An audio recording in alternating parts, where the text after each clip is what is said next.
Hey guys, what's going on? It's me, Will Patterson, and today we're going to be critiquing your logo designs again. It's been a while, and today I have a really good feeling. This video is sponsored by Dev Mountain. So if you don't know, I on this channel critique your logo designs that you send in. Now, I've had thousands, I think multiple thousands of logos that have been sent in, and I'm trying my best to get them all critiqued for you. So what my plan is if I don't do them on here, what I will do is I'll put them on an email and I'll email you all separately at a certain time. So sorry if these are a bit backdated, but life gets in the way. So let's go to the first one. The first one we have here is from Callum Dixon, and he says he thinks your videos are great.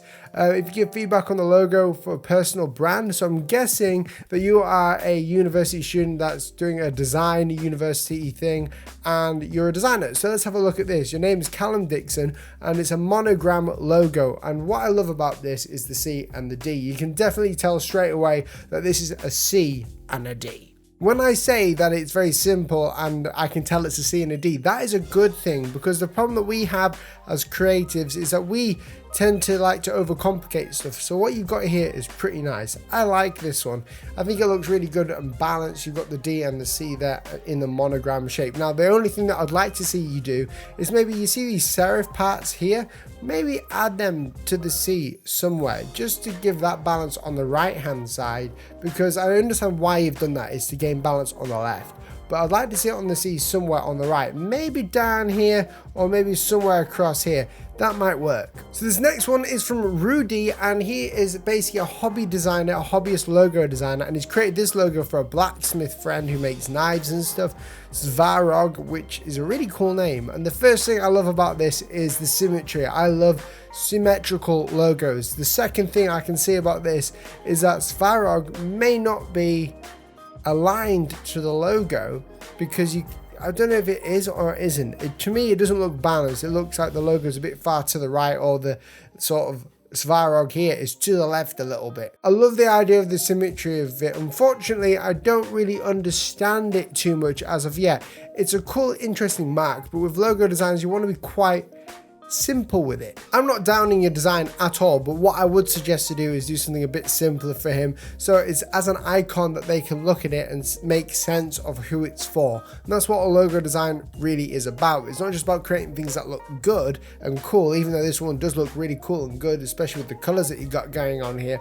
I think you could do better with the icon. It's about making it simple for everyone who's going to look at this to say, yeah, I know what that is and I know who it's for. This next one is from Dom, I believe, as suggested in the email there, and it says, I'm a second year design student and take a lot of inspiration from your videos. Thank you, Dom. So Yexley photography. Okay, so the first thing is I love the concept here of the colors that you've got going on here, especially with the viewer finder, the thing that you have the camera in where you take a picture. This is the kind of thing you'll see. What I love about this is that you've got the logo in there. What I don't like is the fact that it's not balanced. This kind of logo wouldn't work, especially on as like, you know, a transparent word mark for the picture. No one's going to really register this as a logo. It just looks like a cool piece of artwork. The second thing is get rid of these sort of drops. I don't think you need them. It doesn't make any sense to photography. Also, I love the type that you've got going on here, Yexley. I think you could just have that as a logo as itself, to be honest, or have these parts here, like the square inside of here. Another thing is that photography is not aligned at all to the actual Yexley there. So what I would do is make photography smaller and change the tracking so it's a bit further in. The other problem that I have with the photography part is it's not thick enough. You need to make it thick enough for people to see when it's really small. I just think there's a lot going on in this one, and I know you've got a lot of creativity, and what we try and do is set up ideas of what we can do for logos, and we generally just put it all into one logo. But you want to treat those ideas as separate designs and separate logos, and if there is a simple way to put a logo or these ideas in themselves together, then do that. But if not, just stick to the one idea and see how that goes. The next one is from Liam Shelley, and I love this one here. What I love is the artwork of it. I don't know who it's for, but Geo Altitude sounds like a traveling, or what's it called, an outdoors technology company. And I love the look of this. I'm trying to zoom in here to see if I can. Let me see if I can zoom in any more.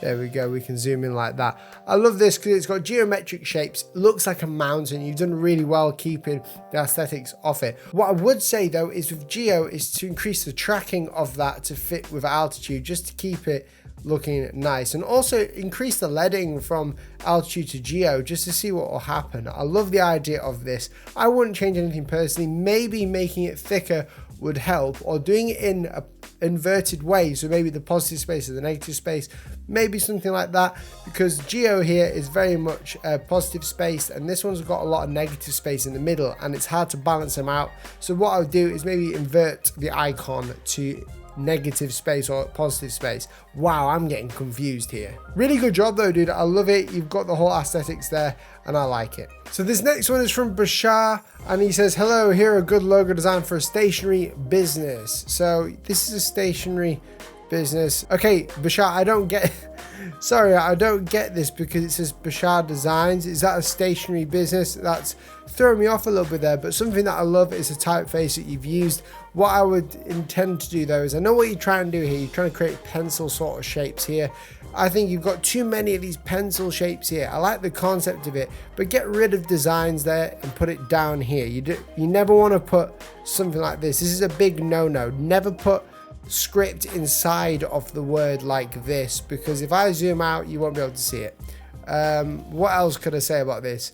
It's got this weird gradient that doesn't speak to me kind of like a stationery business. It speaks to me more of a Avon magazine kind of, you know, women's health sort of thing. It's not the most uniformed logo. I think you could do a lot better than this, but what I would suggest to do would be to change the typeface to something like Dido or even something like Abraham. I'm not too sure.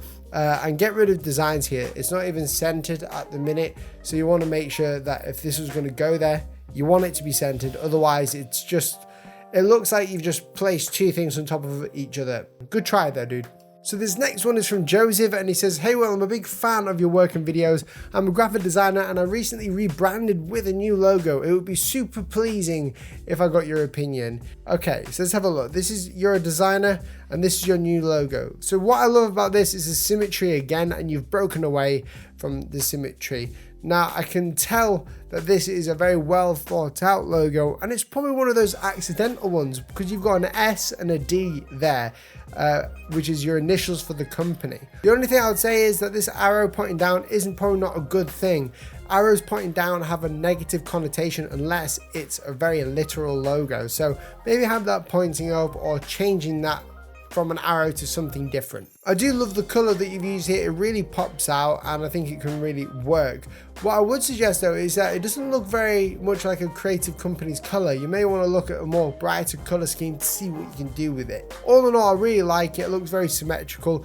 I would even maybe get rid of this point here if you don't need it, because what I'm looking at when I'm looking at logos or when I'm designing them even is things that don't need to be there, don't put it there, and that's a key to a logo design. We as logo designers are the people who know what needs to be in and what needs to be left out. That is the key. Everyone else are basically just artists because they can add things in to make it look good.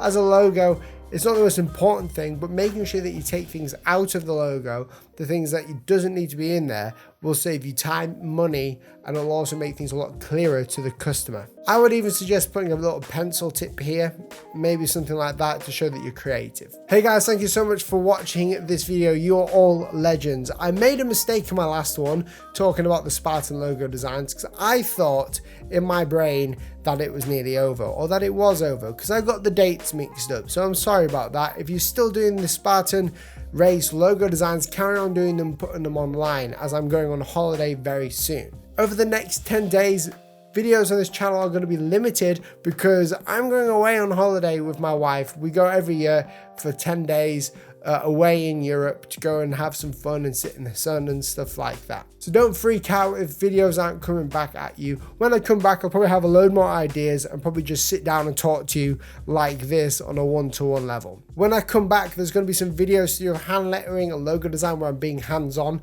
somewhere where I'm not just standing here and talking to you about something, but I'm going to be showing you different parts of what I do. I'm going to be creating content with myself to do with hand lettering. I'm going to join Stefan Kunz, who's amazing. Go and subscribe to him. I'm going to be joining him doing the 16 letters of the alphabet for hand lettering. So check that out when it comes out. Guys, thank you so much for watching this video. I absolutely love you all. Without you, I wouldn't be doing any of this. So thank you so much for subscribing. You can press subscribe down below. It's completely free. And also, if you're a beast, you'll join the Discord and you'll also press that little subscriber bell. Guys, thank you so much for watching, and I'll catch you in the next video. See you soon. This video is sponsored by Dev Mountain. If any of you are interested in learning UX design, Dev Mountain is a 12-week design bootcamp intended to get you a full-time job in the industry. You can learn more about this at devmountain.com or click the link in the description below.